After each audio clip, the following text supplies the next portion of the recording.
Today we're going to learn how to make rice in the Ninja Foodie pressure cooker. We're going to put a little bit of oil in our pot, a little bit of garlic because I like to have the taste in the rice. We're going to put 2 cups of rice.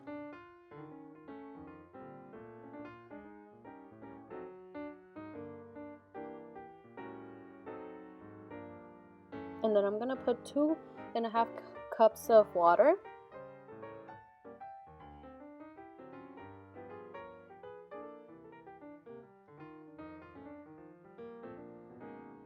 We're going to go ahead and stir, and then we're going to go ahead and put salt.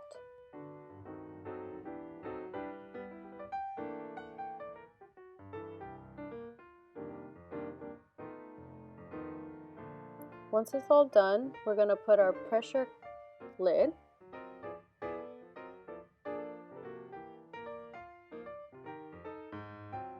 And we're going to turn on the Ninja Foodie, put pressure for 2 minutes, and start.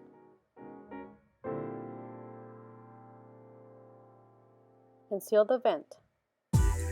Once it's done, take the lid off once the red button goes down. And make sure you stir your rice just to make sure it's all done. And there you have it. See you next time.